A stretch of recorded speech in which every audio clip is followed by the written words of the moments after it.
कहते हैं कुछ लोग, अभी नारेबाजी होती है कि मुसलमान पाकिस्तान जावे। ये पाकिस्तान इंडिया का मामला क्या है? मुल्क हिंदुस्तान में, भारत में जिस तरीके से हिंदू मुस्लिम एक टॉपिक बहुत ज़्यादा मीडिया पर चल रहा है, आपका मानना क्या है इस पर? ये टॉपिक ठीक है या फिर ये कुछ अलग है? बिल्कुल गलत है। एक राजनीति है, राजनीति के तहत एक षड्यंत्र है। षड्यंत्र के तहत लोगों बागों को भड़काया जा रहा, भरमाया जा रहा, इन्हें बहकाया जा रहा। अज्ञानी लोग बाग हैं, समझते ना, पढ़ते ना, देखते ना, भालते कुछ भी नहीं। उनकी मर्जी है, अपना जो भी कुछ उन्हें बता देते हैं। जब भी कहीं बैठ के संघ की शाखाओं में या कहीं और जैसा पढ़ा दिया गया, जैसा बता दिया गया, वैसा वो लोग बढ़ने लगे। इन लोगों ने अपने बड़ों के पास भी नहीं बैठते। पहली बात तो ये है भाई साहब कि बैठक ही नहीं रही। जब बैठक नहीं रही तो बैठना नहीं रहा, और बैठना नहीं रहा तो अच्छी मंदी बातों का पता ही नहीं लगता कि क्या हो रहा क्या ना हो रहा है। तो गंगा जमनी तहजीब है जिसको हम तोड़ने लग रहे, जिसको विध्वंस कर रहे। मैं आपको 2-3 उदाहरण दूं। कितना प्यार था इस देश में मुसलमानों का। इतिहास में बाद में जाऊंगा, लेकिन इतिहास से पहले मैं कुछ बात बताऊं। आज से करीब 15-20 साल पहले आचार्य जी को खूब पता, अच्छी तरह से आर्य जी को, इन्हीं के गांव का मामला था। और इनके गांव में 15-20 साल पहले एक भागवत कथा करवाई गई थी, और भागवत कथा में 51 कुंडी एक हवन करवाना था। अब 51 भागवत कथा तो कर दी, करने के बाद में 51 कुंडी जब यज्ञ करवाना चाहा तो जनवरी का महीना था, सबके खेतों में गेहूं खड़े थे और गांव के गोरे में ये काम होना था। तो गेहूं काटने की हिम्मत किसी की नहीं पड़ रही थी। जिसे भी कहा जाओ वही कहे कि नहीं गेहूं खड़े भाई। यानी राम के नाम कथा सुनने के लिए सब तैयार, राम का नाम से कोई फरेज नहीं कर रहा, उसे सारे के सारे कह रहे हैं कि नहीं ये तुम्हारी रगों में जुड़ा हुआ है।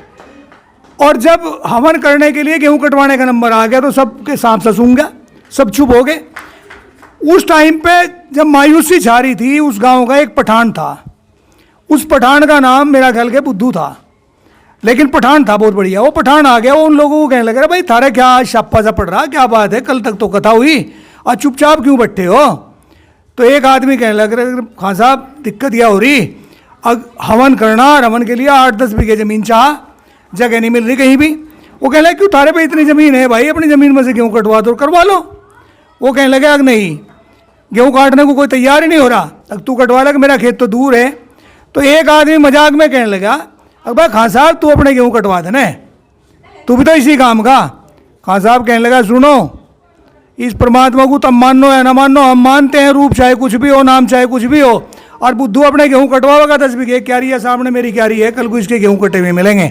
लेकिन शर्त ये होगी कि हवन में जितनी लकड़ी लगेगी बुद्धू के बाग की लगेगी, आम की लकड़ी। क्या गजब का सौहार्द था। मेरे यहाँ से, मेरे गाँव में मुसलमान हैं, वे हैं लुहारबाड़ी। वो बेचारे हज करने के लिए चले गए, पति पत्नी दोनों, एक हनीफ हनीफ की बहू।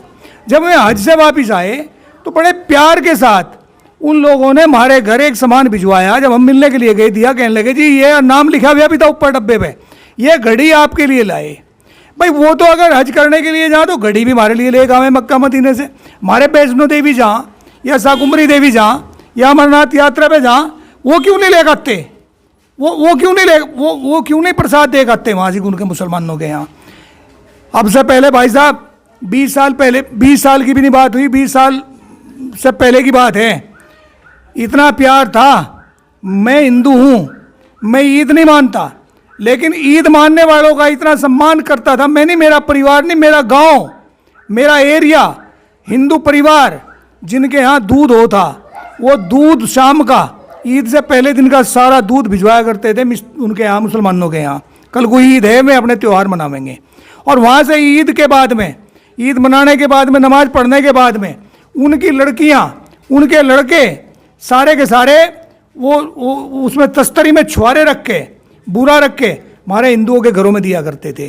क्या प्यार था, क्या सौहार्द था, आज खत्म हो गया इतिहास में। हिंदू मुस्लिम जैसे अभी देखेंगे कोई जो है मुस्लिमों के धर्म गुरुओं पर जो है टिप्पणी कर रहा है, कोई मुस्लिम हिंदुओं पर टिप्पणी कर रहा है, ये क्या चल रहा है? ये थोड़ा इस देश का विनाश का कारण है। ये राजनीति ही इसमें है, और कुछ भी नहीं हो रहा। वो उसे गाली दे रहा, वो उसे गाली दे रहा। साधु संत तो सबके हों, साधु संत तो ये तो ये तो गंगा जी है बहती हुई। ये तो जो इनके पास गया, इनके संपर्क में गया, वही अमर हो गया। साधु संत तो कभी किसी एक धर्म से, एक जाति से बनते ही नहीं। ये तो सबके हों, सर्व समाज के हों। हमने तो ये देखा मस्जिदों में मौलवी हुआ करते थे। मौलवियों के पास मैं भी गया, और भी बतेरे लोग गए। जब कहीं कोई ऐसा किसी के बच्चे के कुछ बीमारी ऐसी हो जाती, या झड़वाने के लिए चले गए, एक जी फूंक मार दो, आप इसे झाड़ दो, उन्होंने झाड़ दिया, ठीक हो गया। ऐसा हिंदुओं के मंदिर में मेरे यहाँ रामलीला हुआ करती थी। रामलीला में मेरे यहाँ के बसी चुंगारी के पठान तक आके रामलीला में 5 पैसे दिया करते थे। मैंने बाबा बागड़वाड़े की माड़ी बनवाई गाँव में। हम तो यहाँ के विचलित हैं ना। अब जब हम माड़ी बनवा रहे, मंदिर बनवा रहे, उस मंदिर में पठानों का भी योगदान आ रहा। एक पठान है, वो बड़े मजबूत पठान है बसी चुंगारी के। उन्होंने एक दिन इतनी बाँच हमने भी नहीं दी जितनी बाँच हुए थे। एक मंदिर बनवा रहे आप यार। एक तरफ तो हम लोग बाग एक दूसरे, धर्म जो है ना, धर्म कभी तोड़ता नहीं, धर्म जोड़ता है। विशेष बात यह कि धर्म जोड़ता है और राजनीति तोड़ती है। धर्म चाहे हिंदू हो चाहे मुसलमान हो, धर्म धर्म है। हिंदुओं के धर्म में कहीं ये नहीं कि मुसलमान गलत हैं। अगर मुसलमान गलत होते तो आज अजमेर शरीफ की दरगाह पे सबसे ज़्यादा हिंदू जहाँ चद्दर हिंदू चढ़ावें, क्या वो मुसलमान नहीं थे? हाजी वो मोइनुद्दीन चिश्ती साहब क्या मुसलमान नहीं थे? लेकिन सबसे ज़्यादा हिंदू जहाँ, आप प्राण क्लियर चले जाओ, वहाँ जाके आप देखिए सबसे ज़्यादा हिंदू जाएंगे। सैयदों को सबसे ज़्यादा हिंदू पूजेंगे। फिर यूँ अब जो साला इतना बड़ा विनाश की तरफ ले जाने लग रहे हैं इस सारे मामले को, इसमें है क्या? ये 20 साल से ये लोग बाग सत्ता में आए और इन्होंने आने के बाद में ये उथल पुथल कर दी। समझ नहीं पा रहे हम हिंदू मुसलमान हिंदू। अच्छा, ये कहते हैं कुछ लोग, अभी नारेबाजी होती है कि मुसलमान पाकिस्तान जावे, ये पाकिस्तान इंडिया का मामला क्या है? पाकिस्तान भी भाई भारत का एक हिस्सा था। पार्टीशन हुआ, पार्टीशन के टाइम में वो उन्होंने अपना अलग चले गए, ये अलग चले गए। जिनकी इच्छा वहाँ रहने की थी हिंदुओं की, वो वहाँ रहे। जिन मुसलमानों के रहने की थी यहाँ रहे। मुसलमान हैं ही कितने, मुट्ठी भर वे मुसलमान हैं जिन्हें मुसलमान कहेंगे। बाकी 95% तो वे मुसलमान हैं। 90 या 95% जो हिंदू ही थे, जिनकी जड़ें यहाँ हैं, जिनका सब कुछ योगदान यहाँ है। पर यहाँ तो इस देश के इतिहास में तो पठानों का भी योगदान रहा।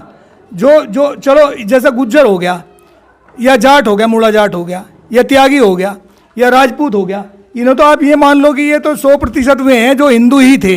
लेकिन इसके अलावा भी जो जिन्हें आप मुग़ल, तुर्क, अफ़गान या सैयद, लोधी इस किस्म के हुए कह के आप संबोधित करेंगे कि ये विदेशी रहे, वो उनकी वे तो 5% हैं, वे तो ज़्यादा हैं ही नहीं देश में।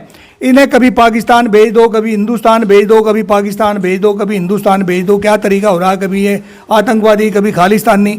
हम तो समझ नहीं पा रहे भाई। जिस दिन एक इतिहास की मैं आपको पुरानी घटना बताऊं, एक बड़ा प्रसिद्ध नाम रहा, वो थे अमर सिंह राठौड़। अमर सिंह राठौड़ का बड़ा स्वाभिमानी आदमी था, बड़ा बहादुर आदमी था। अमर सिंह राठौड़ की साथ टसल हो जाती है शाहजहाँ के साले सलामत खां की। सलामत खां का वो वध कर देते हैं आगरे के किले में। उन्हें घेर लिया जाता है, शाही सेना घेर लें। घेरने के बाद में वो किले की दीवार कूदते हैं और भरतपुर के जंगलों की तरफ चल दिए। जब भरतपुर के जंगलों की तरफ चल रही है तो शाही सेना उनके पीछे लगी हुई थी और उन्हें घेर लिया गया। घेरने के बाद में वो अकेले थे और युद्ध करते करते हुए लड़ाई में मारे गए। उस टाइम पे उनकी लाश को लेने के लिए उनके परिवार के बहुत लोग गए, सारे युद्ध में खप गए। तब उनका एक पुराना मित्र हुआ करता था, उसका नाम था नरसवाज खान, एक पठान था। नरसवाज खान को जब इस बात का पता लगा, अपने 3 बच्चों को ले गए। 3 बच्चों को लेकर वो युद्ध में गया, तीनों बच्चे खपाए और बाद में अपने आप युद्ध करते हुए अमर सिंह राठौड़ की लाश को कंधे पर रखकर रानी को लाके सौंप दिया। क्या वो मुसलमान नहीं था? उसके बाद में आप आ जाओ महाराणा प्रताप के साथ। मैं बार बार ये बात कहूँ कि महाराणा प्रताप ने हल्दी घाटी का युद्ध लड़ा और वो मुगलों के साथ लड़ा, लेकिन मुगल तो इसमें कहीं दिखते ही नहीं। हल्दी घाटी के युद्ध में आप उसे खूब पन्ने को खोल लो। हल्दी घाटी जो है उसकी 2 सिरे हैं, एक इधर हो गया उत्तर की तरफ, एक दक्षिण की तरफ हो गया। 2 घाटी के 2 मुंह हैं। युद्ध लड़ रहे हैं, अकबर की तरफ से मान सिंह लड़ रहे हैं। मान सिंह का सेनापति आसफ अली खां, एक तरफ से महाराणा प्रताप लड़ रहे हैं। महाराणा प्रताप का सेनापति कौन? हाकिम खां सूरी, पठान। यानी उधर भी एक राजपूत एक पठान, उधर भी एक राजपूत एक पठान। इसमें हिंदू मुसलमान कहाँ से आ गया? और वो पठान अपने 500 सिपाहियों को लेकर बिहार से चल के आया था, जो शेरशाह सूरी का वंशज था, और आगे महाराणा प्रताप की साथ कंधे से कंधा मिला के हिंदू मुसलमान भुला के युद्ध लड़ा। तब भाई तब ये मुसलमान नहीं थे क्या? जब वो निर्णायक भूमि में युद्ध को ले गए तब हाकिम खां सूरी मुसलमान नहीं था क्या? तब महाराणा प्रताप हिंदू नहीं था क्या? मान सिंह हिंदू नहीं था क्या? उसके बाद में आप आ जाओ, आप शिवाजी महाराज पे आ जाओ। एक बड़ा गजब का दृष्टांत है योगी जी, आप भी पढ़ना उसे। शिवाजी महाराज जो थे, शिवाजी महाराज एक संधि के लिए चले गए शेर अफगन के साथ। उनका एक वो था कि समझौता करेंगे, रोज रोज की लड़ाई ठीक नहीं है और आप आ जाओ। और समझौते की शर्त ये रख दी गई कि 5 आदमी तो शिवाजी की तरफ से होंगे और 5 आदमी शेर अफगान की तरफ से होंगे, और वो भी निहत्ते होंगे। और वो सह्याद्री के पास कहीं एक जगह पे उन्हें मिलना और निहत्ते आदमी आवेंगे।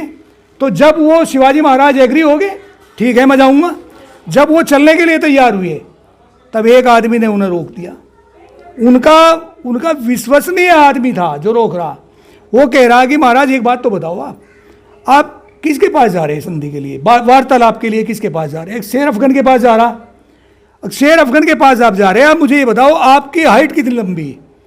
लगभग शिवाजी महाराज बहुत लंबे नहीं थे, लगभग 5.5 फुट के करीब थे। कहने लगे कि 5.5 फुट के लगभग।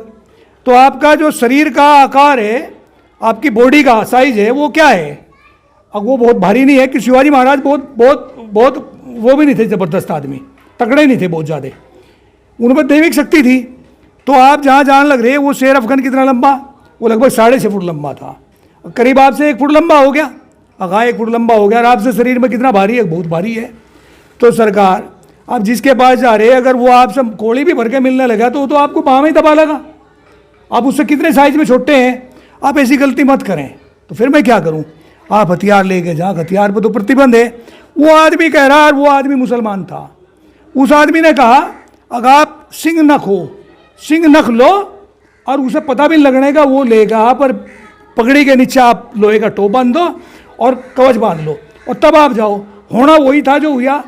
शेर अफगन ने जब कोड़ी भरी तो छूरे वो जो खंजर था वो उनके मारना चाहा। तो जब उन्होंने क्या भाई ये तो हो लिया वही काम, तो उन्होंने छाती का हाथ थे ही उनके, उन्होंने वो नख दिया और फाड़ दिया। तो उस टाइम पे वो आदमी भी मुसलमान था जिसने जान बचाने के लिए वो बात बताई। और शिवाजी महाराज के 5 अंगरक्षकों में 2 पठान थे, 3 हिंदू थे, तब वे मुसलमान नहीं थे। आप आ जाओ उसके बाद में। अब झांसी की रानी का तोपची कौन था? सारी दुनिया को पता, गौस मोहम्मद था, पठान था, सबसे विश्वसनीय था। गद्दारी कौन कर रहा? ग्वालियर वाले, ये माधवराज सिंधिया का परिवार गद्दारी कर रहा, और वफादारी कौन कर रहा? एक पठान कर रहा, गौस मोहम्मद। अब उसके बाद में आ जाओ, अब आप क्रांतिकारी युग में आ जाओ। शहीद भगत सिंह, राजगुरु, सुखदेव, इनकी साथ में कौन इतना बड़ा क्रांतिकारी मुसलमान था जो फांसी के फंदे पर चुम रहा था? अशफाकुल्ला खां, क्या वो मुसलमान नहीं था? APJ अब्दुल कलाम क्या मुसलमान नहीं था? और योगी आदित्यनाथ के वो वहाँ गोरखपुर में आप चले जाओ, वो सारे मुसलमान नहीं है क्या? वहाँ उस ग्राउंड में मेला लगाने वाले मुसलमान हैं। वहाँ भगवान गोरखनाथ जी का प्रसाद चढ़ाने वाला, माला चढ़ाने वाला मुसलमान, गौ की देखभाल करने वाला मुसलमान, कैशियर मुसलमान, बिल्डिंगों का निर्माण करने वाला मुसलमान।